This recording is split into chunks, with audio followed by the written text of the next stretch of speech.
Prefeitura de Goiânia, Secretaria de Educação e Inovação. No ar, o programa Goiânia Cidade Educadora, com atividades remotas para a rede municipal de ensino, através da Goiânia FM 89,7 e pelo Facebook, na página do canal 51. Olá, meus amores, como vocês estão? Espero que estejam todos bem. Eu sou Tia Tatá, professora da Educação Infantil da Rede Municipal de Goiânia e sou professora lá da Escola João Gonçalves de Azevedo, em Barra de Catuama. E vocês que me acompanham pelo Facebook, na página do canal 51 e estão me ouvindo pela Rádio Goiânia FM, sejam bem-vindos a mais uma aula. Vocês fizeram a atividade de ontem? Postaram no grupinho de WhatsApp? Muito bem, mas antes de começar a nossa aula, vamos para o nosso momento de oração. Crianças, vamos orar? Papai do céu, o Senhor é maravilhoso. Eu te amo e te agradeço por tudo que sou e por tudo que tenho. Me abençoe a minha família. Abençoe os meus coleguinhas. Me ensine a amar, a respeitar e a obedecer. Em nome de Jesus. Amém. Agora vamos dar início à nossa aula. E hoje eu trouxe uma bandeira para mostrar a vocês. Essa bandeira aqui, ó, olha como ela é linda. Essa é a bandeira brasileira. Vocês sabem para que servem as bandeiras? O que significam as bandeiras? As bandeiras são símbolos que representam a nossa nação, os nossos estados, as entidades, como os times de futebol. Vocês já perceberam, já observaram que cada time de futebol tem uma bandeira? Cada estado do nosso Brasil tem uma bandeira e elas são diferentes umas das outras? E essa nossa representa a nossa pátria, o nosso Brasil. Nós conhecemos como a bandeira nacional. E agora vamos conhecer as formas geométricas e as cores existentes na nossa bandeira. Nós vamos observar a bandeira do Brasil e ver nela as formas geométricas que estão presentes, além de conhecer as cores da nossa bandeira. Essa é a bandeira do Brasil, é a nossa bandeira, a bandeira do nosso país, e ela é linda. E nela podemos observar 3 formas geométricas: o retângulo, o losango e o círculo. E aí, amiguinho, você já sabe agora quais são as formas geométricas que estão presentes na bandeira? Vamos repetir: retângulo, losango e círculo. Essas são as formas geométricas que estão presentes na bandeira do Brasil.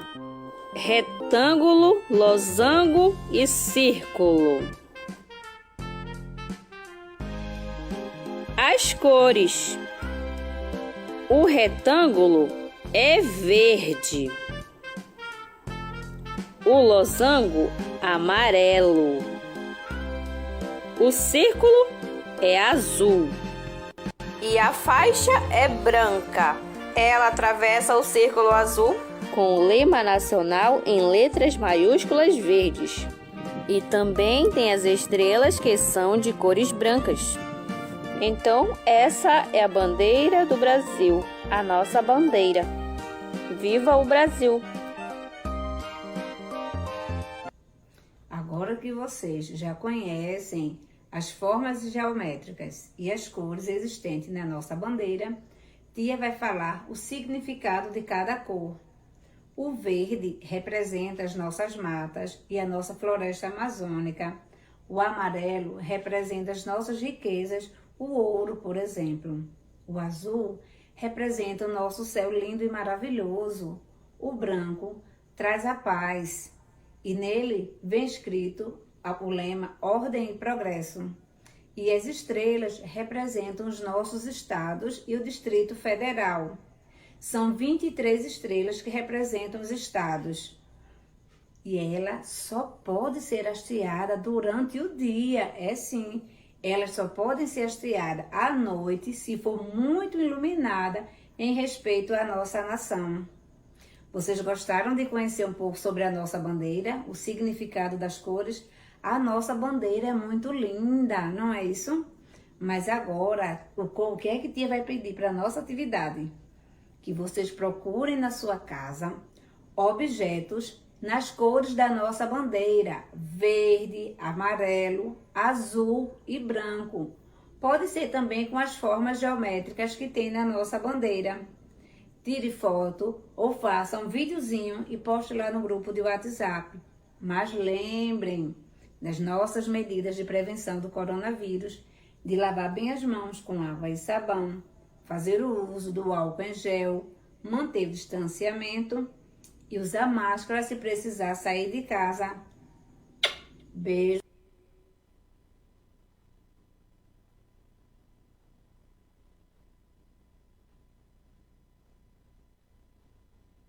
Olá, tudo bem com vocês? Tia Lucinha aqui outra vez.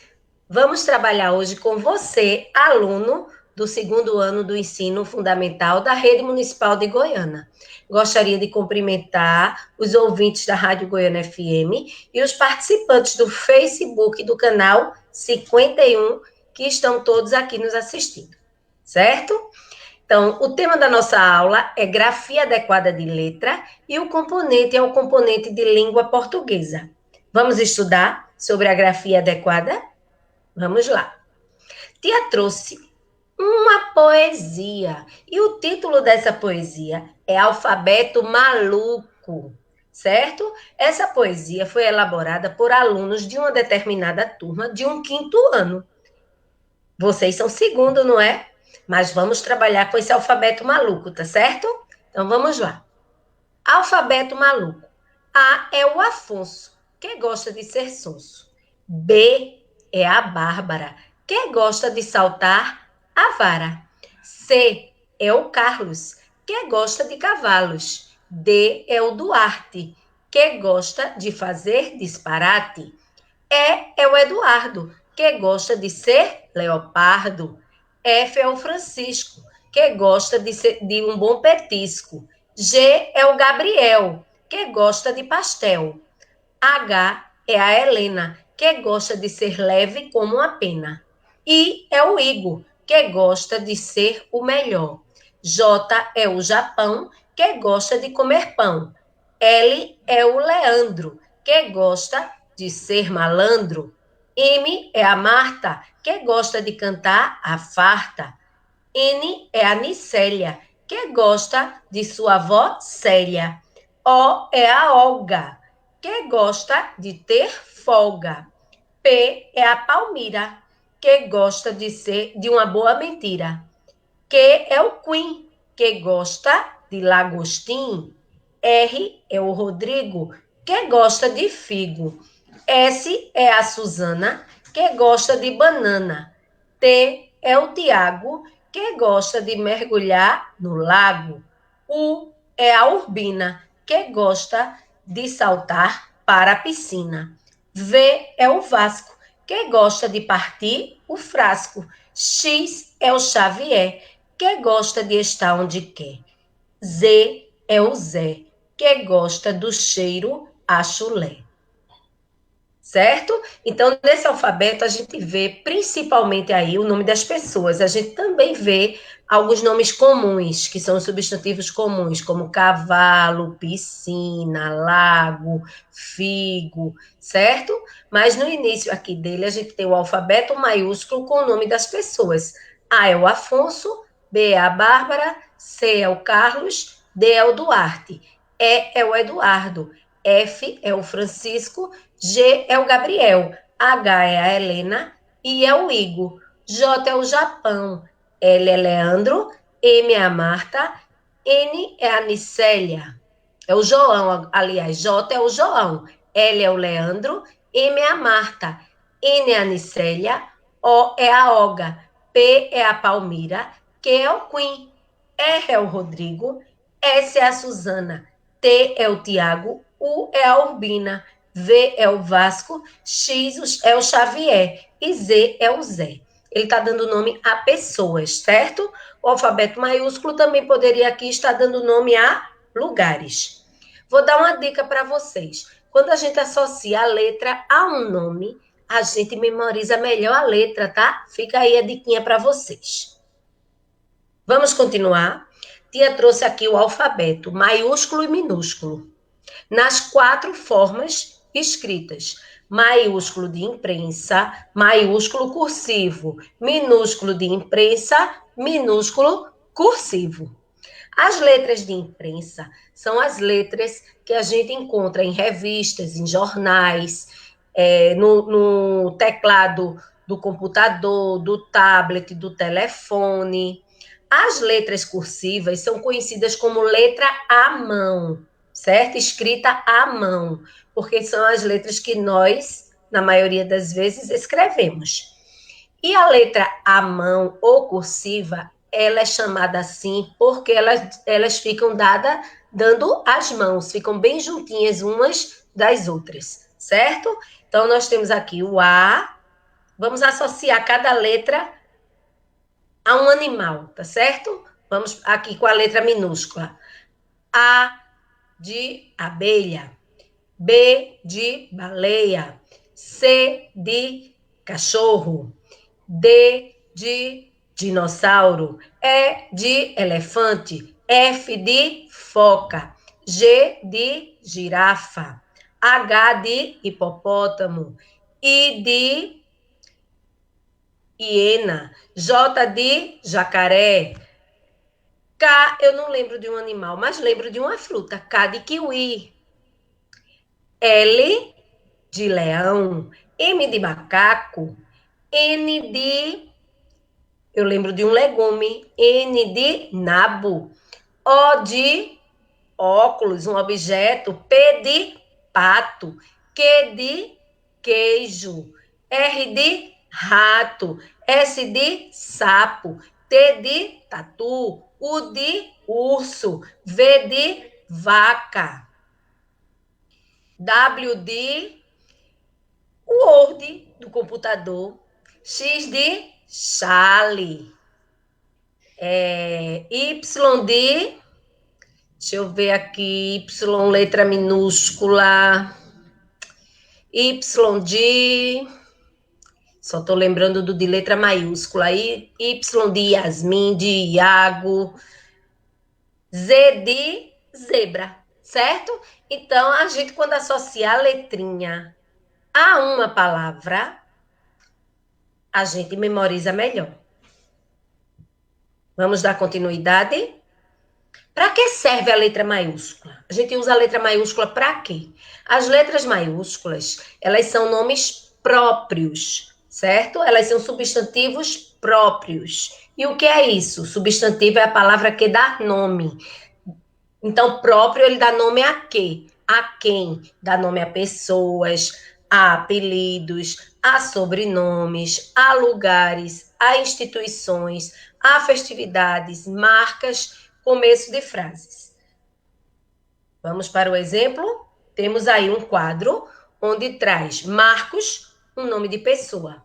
Apelido, Marquinhos. Sobrenome, Souza, Silva. Cidade, que ele mora, Goiânia. Uma marca de algum objeto, marca de geladeira, de fogão, Continental. Uma festa, Páscoa, Natal. Certo? Então, marcas, nomes de pessoas, apelido, sobrenome, nome de lugares, letra maiúscula. E também no começo das frases. Tia trouxe aqui 4 frases. Papai falou, 2 pontos. Toda vez quando a gente vê um textinho ou escreve um textinho que alguém vai falar, tem que ter os 2 pontos, na outra linha o travessão que está indicando a fala e vai começar com letra maiúscula. Então, papai falou, fique quieto, menino. Marcos é um menino inteligente. Então, ó, letra maiúscula e uma exclamação, que a gente está se admirando que ele é inteligente. Quantos anos Marcos tem? Eu estou fazendo uma pergunta, então letra maiúscula e uma interrogação, porque foi uma pergunta. Marcos gosta de chocolate. Marcos, letra maiúscula, começo da frase, nome de pessoas, e gosta de chocolate, ponto final. Então, na frase exclamativa, é uma exclamação. Na interrogativa, uma interrogação. E na afirmativa ou negativa, se fosse negativa, Marcos não gosta de chocolate. É ponto final, certo? Vamos dar continuidade. Letra minúscula. Para que escrevemos as letras minúsculas? Usamos as letras minúsculas em quê? Para escrever nome de coisas ou objetos, certo? Nome de animais, nome de frutas, de verduras, certo? A gente usa a letra minúscula. Elas são chamadas de nomes comuns ou substantivo comum. E por isso são escritas com letra minúscula. Vamos ver o exemplo? Então, gato está dando nome a um animal. Gatinho é o diminutivo desse animal. Maçã está dando nome a uma fruta. Banana está dando nome a uma fruta. Quando eu digo rua, está dando um nome a um lugar, né? É uma rua. Porém, não é um lugar específico, não é o nome da rua. Agora, se eu dissesse o nome da rua, Rua da Baixinha, então seria R maiúsculo e baixinha maiúsculo, porque era o nome da rua. Aí seria próprio. Quando eu digo avenida, é comum. Agora, se eu disser o nome da avenida, Avenida Nunes Machado, aí vai ser maiúsculo, porque vai ser próprio. E temos aqui o exemplo nas frases. A gente vê nas frases que quando a gente escreve a frase, só a letra inicial é maiúscula, o restante é minúscula. Então, a rua está bonita. Qual a sua rua? O gato comeu 2 pontos. Aí eu vou citar o que o gato comeu. Então, fica na mesma linha com letra minúscula. O gato comeu 2 pontos. Ração, carne, pão com leite. Ou se eu dissesse assim, mamãe foi à feira e comprou 2 pontos. Banana, laranja, maçã e mamão, ponto, certo?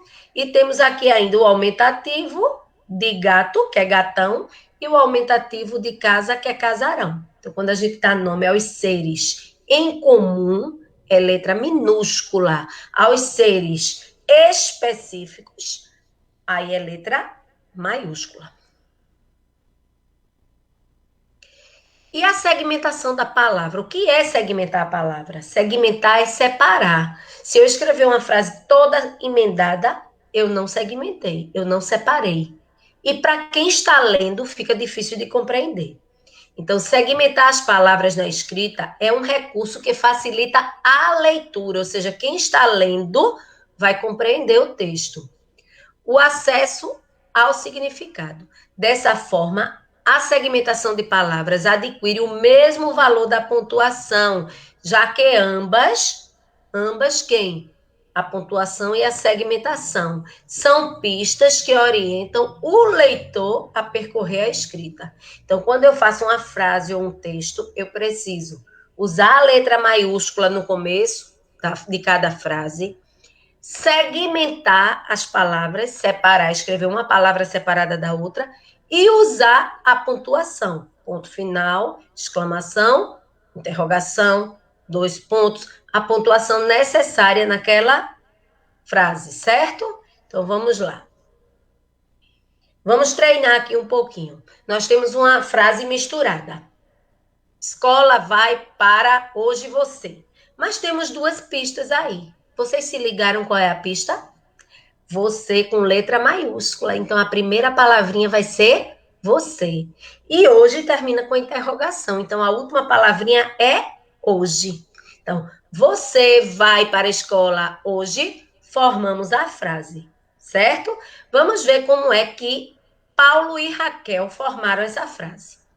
Paulo escreveu assim: Você vai para a escola hoje, tudo emendado. Raquel escreveu, você vai para a escola hoje. Ela separou as palavras. Então, quem escreveu correto? Paulo, que deixou tudo emendado? Ou Raquel, que separou cada palavrinha? Raquel, não é? Veja, Raquel escreveu com letra maiúscula, ela separou as palavrinhas e ela ainda botou a pontuação, ela fez uma pergunta, então ela colocou a interrogação, certo? Vamos continuar nos exemplos. Menina caiu, braço quebrou e. A pista A maiúsculo é o começo da frase. Braço, ponto, vai ser a última palavra da frase. Então, a frase é: a menina caiu e quebrou o braço. Paulo escreveu assim, ó, tudo emendado. A menina caiu e quebrou o braço. Tudo emendado. Para quem vai ler, ó, fica difícil de entender, certo? Já Raquel separou. A, espaço, menina, espaço, caiu, espaço, e, espaço, quebrou, espaço, o, espaço, braço, ponto final. A menina caiu e quebrou o braço. Então, Raquel está de parabéns, porque ela escreveu correto. Desafio do dia. Complete as palavras com letra maiúscula ou minúscula. Se for nome de pessoas e lugares, letra maiúscula. Se for nome de objetos ou animais, frutas, verduras, letra minúscula, certo? Tira uma foto e manda para a sua professora no WhatsApp da turminha. Ela vai estar, esperando. Não esqueça, a pandemia ainda não acabou. É preciso lavar as mãos sempre com água e sabão. Quando não tiver água e sabão, passar álcool gel ou álcool 70. Usar a máscara sempre que necessário, sempre que for sair ou alguém chegar na nossa casa. Manter 1 metro de distância e, se puder, fique em casa, se proteja, proteja a sua família. Beijo, abraço virtual e obrigada pela atenção. Até a próxima.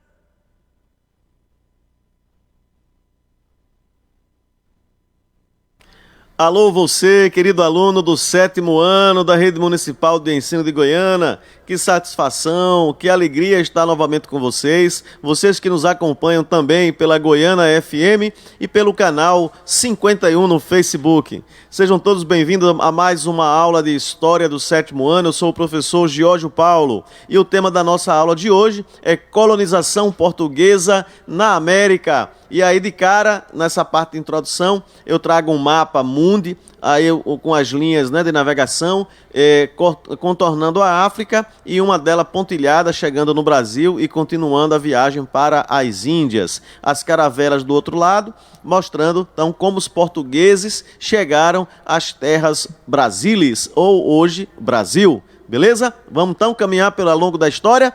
Então, como se deu a colonização portuguesa? Lembrar vocês que os portugueses, eles chegaram efetivamente aqui ao Brasil, não é? Em 22 de abril de 1500, Pedro Álvares Cabral. Então, ó, a colonização portuguesa no Brasil se efetivou a partir da exploração, povoamento, extermínio e conquista dos povos indígenas. Então, os povoadores chegaram aqui, né? E já encontraram as terras habitadas, logicamente. Então, essas terras já eram habitadas pelos primitivos habitantes, né, chamados de índios, erradamente, né, desde que quando Colombo chegou lá nas Antilhas em 1492, pensando ter chegado nas costas orientais das Índias.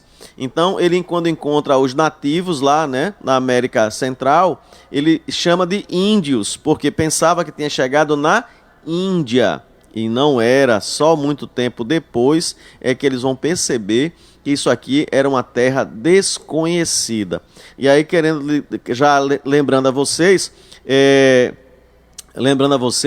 que não é descoberta, né, mas sim chegada do europeu aqui. Então, a gente vai passar o próximo slide aí, ó, só para voltar nessa parte daí, eu trago o que aí? Eu trago uma imagem com um índio, um negro e um branco. Lá embaixo um navio, uma parte, né, um papagaio aí atrás, mas mostrar para vocês que a colonização portuguesa no Brasil teve as suas principais características, né, e objetivos era civilizar, exterminar, explorar, povoar, conquistar e dominar. Então são verbos, alguns deles fortes, mas ao longo da história nós não podemos nos furtar a esclarecer isso para vocês, né? Os primeiros portugueses que aqui chegaram, eles não chegaram para fazer amizade, não eram bonzinhos como a gente pensa, né? Como a literatura quer colocar. Eram pessoas que vieram para escravizar, né? Para explorar a terra e tirar tudo que pudesse delas. Era a mentalidade da época, eram as pessoas que vieram para fazer esse serviço, né? Então é preciso ter isso muito claro, que a nossa história não é só flores, é história de sofrimentos também. A flor é bonita, a flor é cheirosa, né? Mas a flor tem espinhos, então se você não pegar com cuidado, você vai se machucar. Sabemos que os termos civilizar, explorar, exterminar, conquistar, dominar, estão diretamente ligados às relações de poder de uma determinada civilização sobre outra.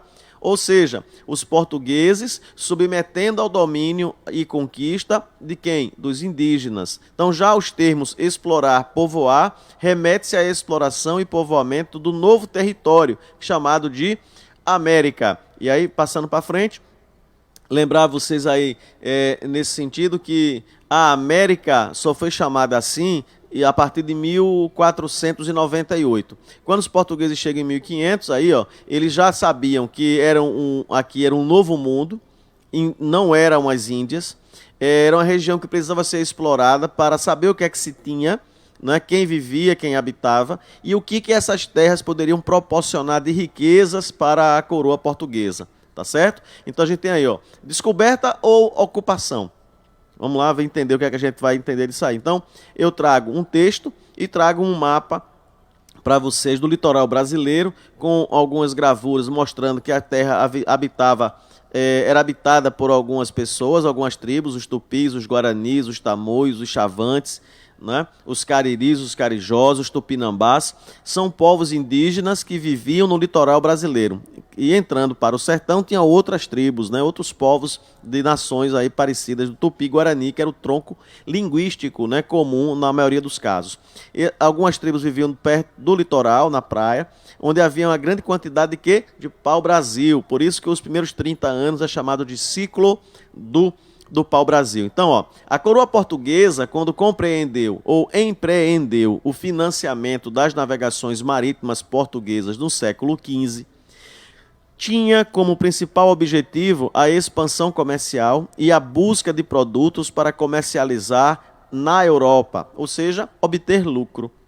Mas não podemos negligenciar aí, outros motivos não menos importantes, como a expansão do cristianismo, né, o catolicismo. A gente já viu na aula anterior as missões jesuíticas, os primeiros padres jesuítas que vieram para cá. Manuel de Nóbrega, José de Anchieta, o padre Antonio, né, que escreve aí um pouco da história do Brasil.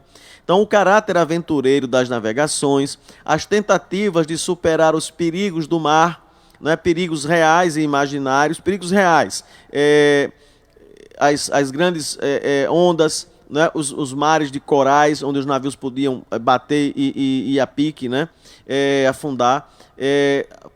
Outras ideias do imaginário eram bestas marinhas, até mesmo o Kraken, né, que a turma fala aí muito na mitologia, que é aquele povo imenso, né, que a gente vê, inclusive no filme de Aquaman, tem esse filme, no filme do Pérola Negra, né, Piratas do Caribe, também tem um Kraken lá do holandês voador, que era um grande navegador holandês que existia, mas vem os mitos, as lendas, etc.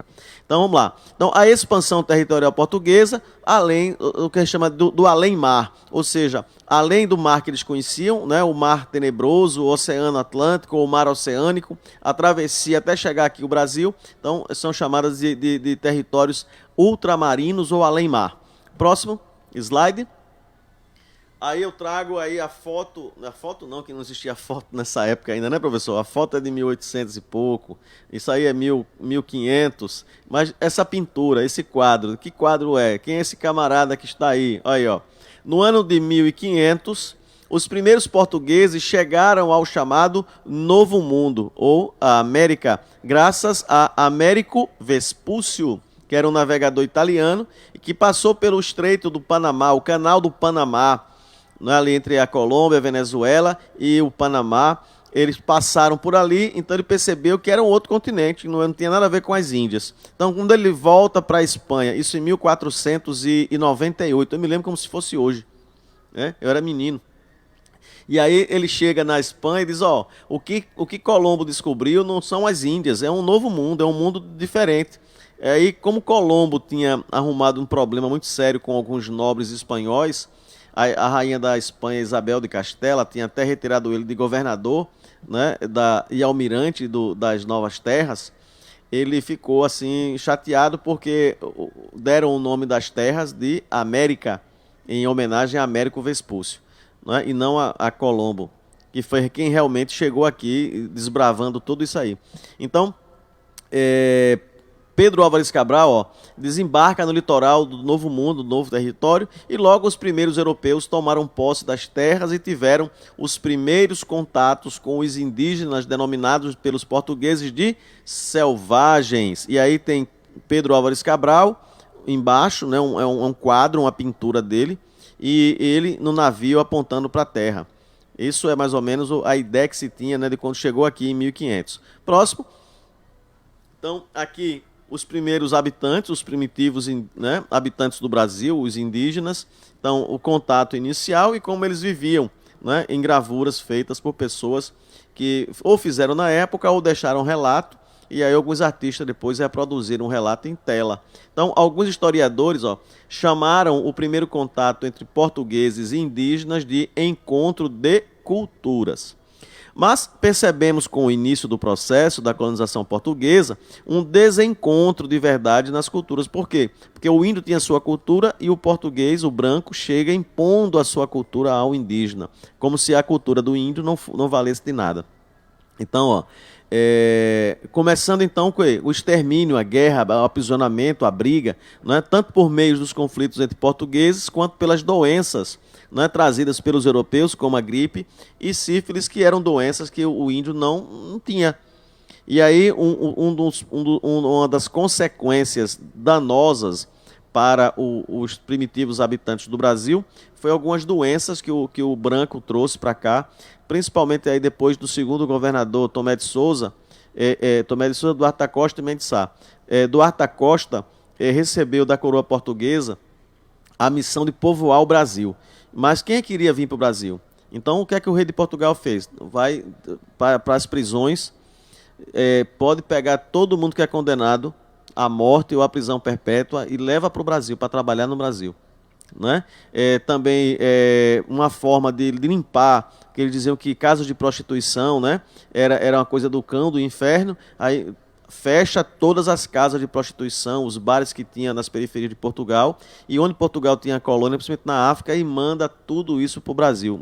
Limpou, trazendo todo mundo para o Brasil. Então, nessa fase aí de Duarte da Costa, foi esse tipo de gente que veio da Europa para cá.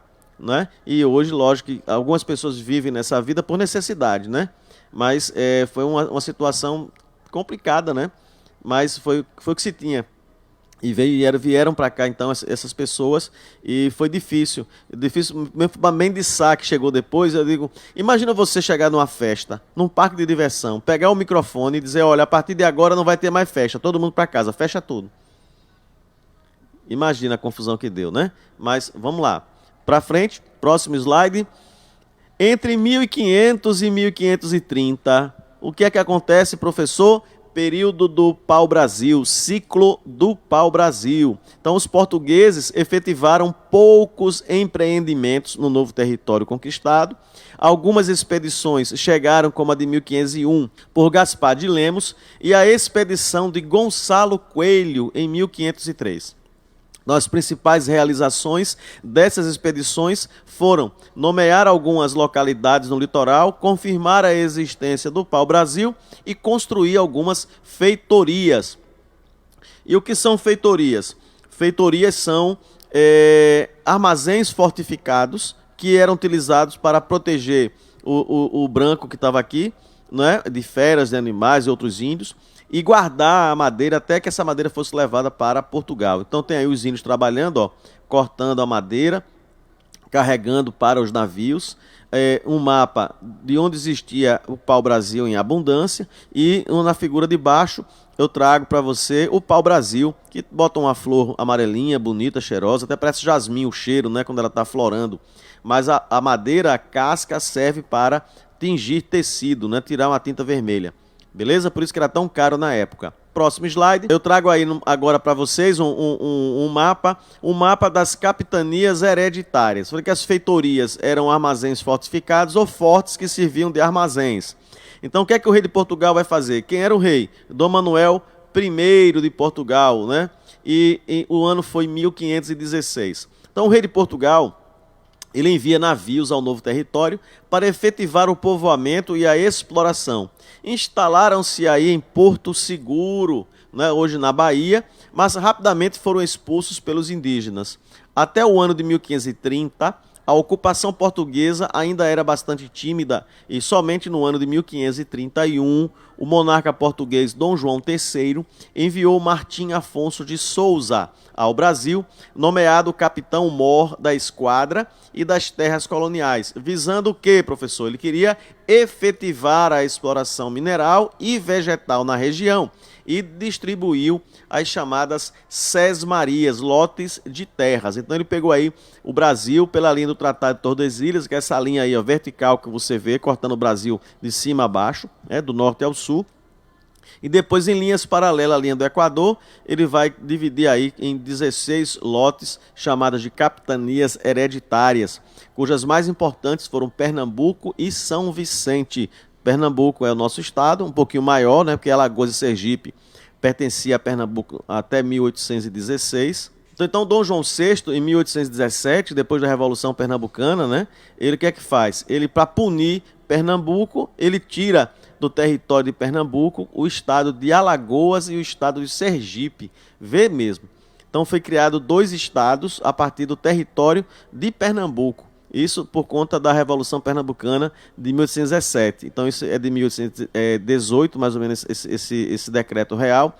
E aí, Pernambuco se diminui um pouco o território de Pernambuco. Mas a capitania de Pernambuco e a capitania de São Vicente, hoje São Paulo, foi quem mais desenvolveu-se, né, devido ao clima, né, aos próprios governadores gerais, que foi Duarte Coelho, né, e Martim Afonso de Souza em São Vicente. Então, próximo slide, a gente traz aí uma conclusão. E essa conclusão aí eu trago em cima como foi inicialmente o povoamento, a chegada, a ocupação e a foto aí de Martim Afonso de Souza, ou foto não, né, uma pintura. Então, no litoral do atual estado de São Paulo, ó, Martim Afonso de Souza fundou no ano de 1532 os primeiros povoados do Brasil, as vilas de São Vicente e Piratininga. Piratininga hoje é a atual cidade de São Paulo, né? O colégio, né, foi o colégio dos padres jesuítas, onde hoje é a catedral, lá no centro de São Paulo. O padre José de Anchieta, né, e Manuel de Nóbrega. Então, no litoral paulista, o capitão-mor logo desenvolveu o plantio da cana-de-açúcar. Os portugueses tiveram contato com a cultura de cana-de-açúcar no período das cruzadas, na Idade Média, isso por volta de 1300, 1400. Os portugueses eram rota, né, da Europa, que descia, que atravessava o estreito de Gibraltar, pegava a costa africana e de lá ia para o Oriente Médio, né, para chegar até em Jerusalém, que era a Terra Santa. E aí esse contato, né, com os indianos, né, a cana é de origem indiana, da Abissínia, e aí vai trazer então a muda de cana já na costa africana e da costa africana para a costa brasileira, né? Parecido aí o nosso litoral com o litoral africano, só que a África é lá e o Brasil é cá. Então, concluindo então o próximo slide, a gente tem um desafio, uma perguntinha para vocês, tá? Aí uma pintura de Rugendas, mostrando um pouco o dia a dia, né, dos escravos, o carro de boi, né, o engenho. Até a gente ainda vê hoje por aqui, por Goiânia, Condado e os distritos, né? A gente vê ainda muito carro de boi. Mas enfim, então uma perguntinha básica aí, ó. No Brasil colônia, a pecuária teve um papel decisivo na o quê, professor? Tem letra A, ocupação das áreas litorâneas. Letra B, expulsão do assalariado do campo. Letra C, formação e exploração dos minifúndios. Letra D, fixação do escravo na agricultura. E letra E, expansão para o interior. Então, a resposta certa, já vou dizer para vocês, é a letra E. A criação de gado, ela vai favorecer a ocupação do sertão, no interior do Brasil. Porque no litoral, até a zona da mata, só era permitido o plantio de cana-de-açúcar e dos engenhos. Beleza? Então, por hoje é só, 7º ano. Fique com Deus. Cuidado quando sair de casa, use sempre máscara, tá? Muito obrigado pela carona na sua Goiânia FM 89,7 e pelo canal 51 no Facebook. Fique em paz e que Deus nos acompanhe. Até outra hora.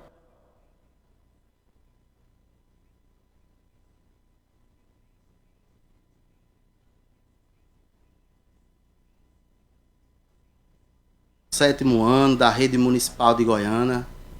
Aqui para mais uma aula de geografia, falar sobre circulação e transporte de mercadorias no 7º ano, Severino. Olha, hoje, a continuação daquela aula que a gente teve no passado, que a gente falou bastante sobre a produção de mercadorias, né? Da agricultura, da indústria, da pecuária, do extrativismo. Hoje a gente vai falar sobre a circulação dessas mercadorias. E as mercadorias chegam até até as lojas, armazém. Serviços de transporte são responsáveis pela circulação de pessoas, os tipos de produtos no espaço geográfico. A informação que a gente tem é essa. O transporte é essencial para a atividade humana, para a economia. O movimento para a circulação de pessoas, também para a circulação de mercadoria. Então, investimento também na rede de transporte, para ser um país forte, uma nação totalmente independente. Investir muito nisso. Vamos hoje ver como é importante investir nos sistemas de circulação, uma rede de transporte interligada, certo? Num país. Veja só. Os meios de transporte, minha gente, existentes são 4. Meio de transporte rodoviário, mais comum, felizmente, é o que a gente mais usa para transporte de pessoas e de mercadorias. A gente poderia utilizar mais. Aqui no Brasil, nossa deficiência é essa. É investimento muito grande no setor rodoviário, no transporte rodoviário, no meio de circulação, nas rodovias. Investimento nas outras, que poderia ajudar a baratear, veja, os custos e transporte das mercadorias e, no final, até estimular né? Existe também o meio de transporte ferroviário, nas ferrovias, os trens, né? Temos até hoje o trem bala, né? O trem de alta velocidade, o trem leve sobre trilhos, muita tecnologia envolvida nos meios de transporte, em decorrência da revolução científica e tecnológica que a gente enfrenta desde 70. Tem também o meio de transporte marítimo, vial. E dos rios. Os rios também são importantes modais de transporte de mercadorias e de pessoas. Aí da Amazônia, se não fosse o transporte vial, feito nos rios da Amazônia. Também temos o transporte aéreo. O meio de transporte aéreo é bastante utilizado, muita tecnologia envolvida, principalmente para a aviação civil, para levar pessoas de um lado para outro, mas também a aviação comercial. Apesar que para exportações, ainda hoje, o transporte marítimo é o mais utilizado. Suporta carregar grandes cargas, né? Na próxima lauda a gente vai ver mais um pouco sobre o meio de transporte rodoviário. O uso de rodovias, minha gente, data de muito tempo. modal que a gente tem foi a rodovia. O modal é o meio de circulação.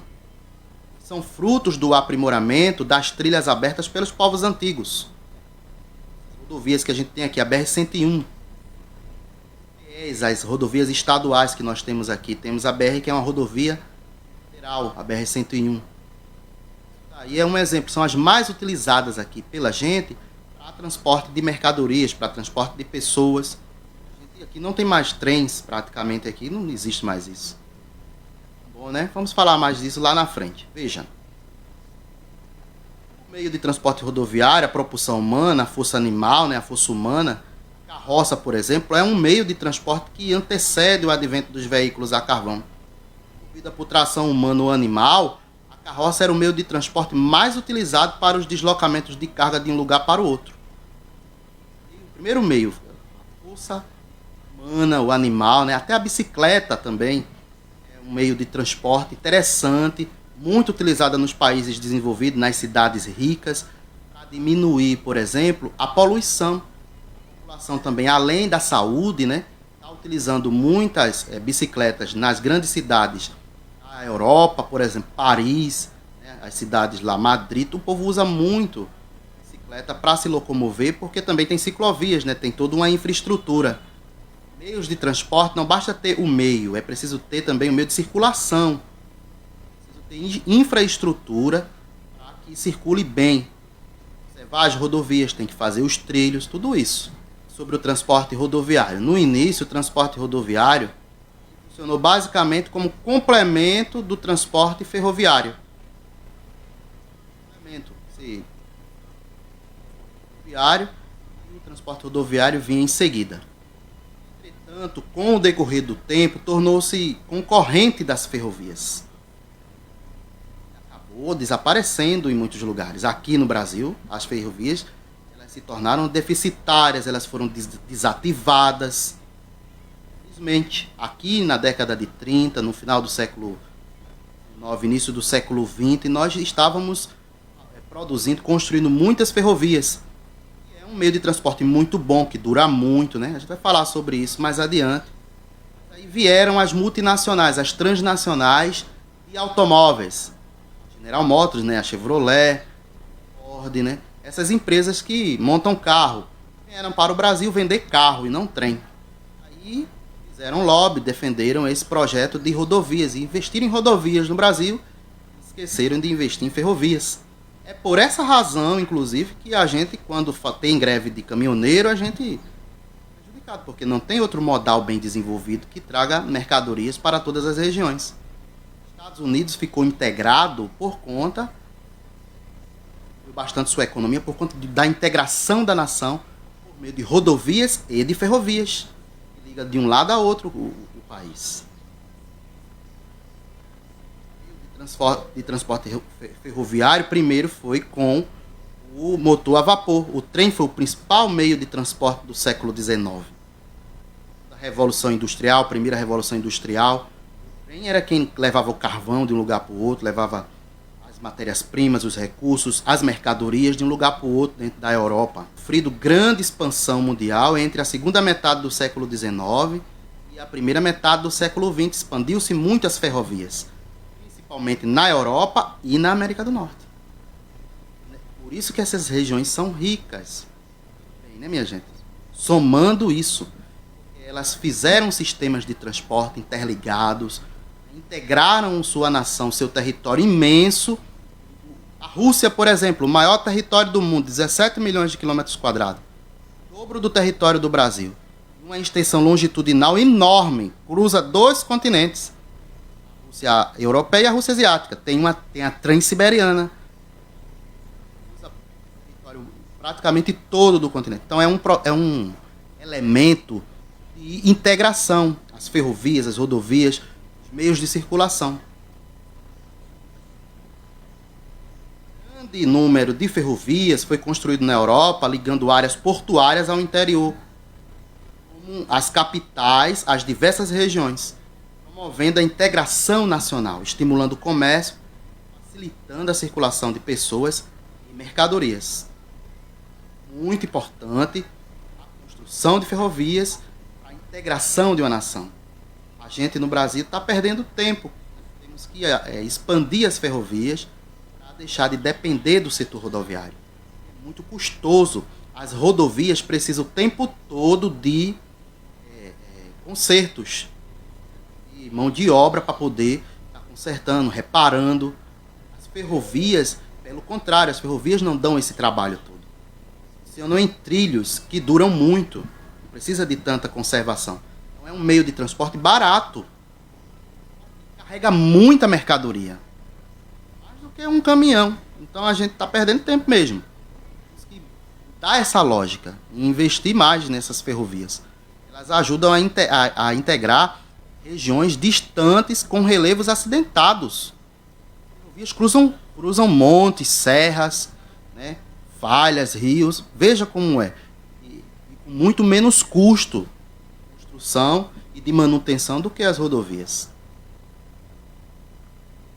Países de grande extensão, principalmente a gente, o Brasil, país de grande extensão, precisa de ferrovia. Extensão territorial muito grande, é um país enorme como o nosso. 8 milhões e meio de quilômetros quadrados. Então, é necessário. Os Estados Unidos e o Canadá construíram grandes ferrovias transcontinentais, que a gente chama, né? Algumas delas cruzando o território de leste a oeste, dando os oceanos Atlântico e Pacífico, no caso dos Estados Unidos. É um fator grande de integração territorial.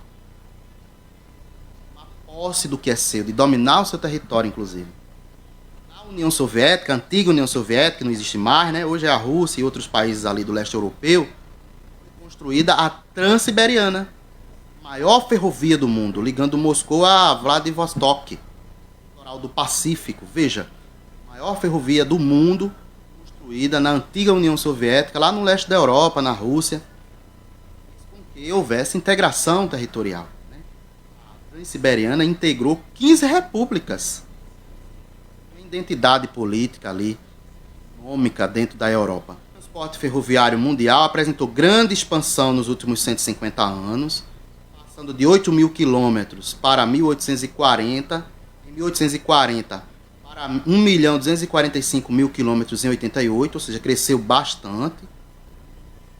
No caso do Brasil, temos em 1864 14 quilômetros apenas, no século XIX. No início do século XX, em 1920, dobramos 28 mil quilômetros. Dobramos não, né? Bastante, exponencialmente. Em 89, a gente só tenha 30.350 quilômetros de extensão de ferrovia, ou seja, a gente não fez ferrovias na segunda metade do século XX, por causa de quê? Daquilo que eu disse a vocês. As multinacionais chegaram aqui e estimularam o Estado, o governo, a construir, abrir rodovias. Os Estados Unidos dispõem, minha gente, da maior rede ferroviária do mundo, 296 mil quilômetros. Pode-se atravessar o país de leste a oeste, de Washington, São Francisco, por exemplo. Washington a São Francisco. Ou de norte a sul, de Chicago a Nova Orleans, por meio de trens. Veja que integração interessante. Todo o território na sua mão. Integra, leva mercadoria para os 4 cantos dos Estados Unidos, através de ferrovias. O caminhoneiro lá não vai causar tantos danos. O meio de transporte ferroviário tem essas vantagens que eu disse a vocês. Grande capacidade no transporte de cargas, econômico, mais econômico que o rodoviário, possui diversas opções energéticas, pode ser movido a vapor, pode ser movido a eletricidade, tem os trens elétricos, pode ser movido a diesel, o material rodante é de longa duração, os trilhos são de longa duração, não é feito o asfalto que acaba cedo, precisa ser colocado por conta do peso das cargas, né? Os trens modernos podem atingir grandes velocidades, estimula o desenvolvimento das indústrias de base, né? Tudo isso é vantagem desse meio de transporte. O meio de transporte marítimo ou fluvial dos rios é um dos mais antigos também. Tem desempenhado importante papel na penetração do povoamento, né? Na ocupação do interior dos continentes, como acontece na Amazônia brasileira, que precisa muito disso. Os rios funcionam como verdadeiros caminhos. O rio é um modal, é um meio de circulação. Destaca-se muito lá na Europa, onde grandes e importantes obras, canais artificiais, instalações portuárias, barragens foram construídas para permitir melhor o aproveitamento no transporte de mercadorias diversas. Muito utilizado na Europa o transporte marítimo, fluvial. Aqui a gente tem na Amazônia, no norte do Brasil. Temos também lá no sul do Brasil uma importante hidrovia. Porém, a gente deveria aproveitar mais nosso potencial. Passa o próximo slide aí para a gente ver. Os rios europeus navegáveis são muitos. O rio Reno, onde se desenvolveu a indústria alemã. A indústria alemã tinha reserva carbonífera e tinha uma estrada dentro das águas, que era o rio Reno e o rio Ruhr. O Danúbio também, o Ródano, o rio Sena, o rio Volga. Esses rios aí foram muito importantes para o desenvolvimento da Europa. Usar os rios, diversificar redes de transporte modais é muito importante para a economia de um país. As mercadorias chegam por elas também. Gente, quero que vocês aprendam bastante, pesquisem mais sobre isso, sigam os protocolos de segurança, que a gente está encerrando nossa aula. Usem máscara, álcool em gel, tá certo? É isso aí.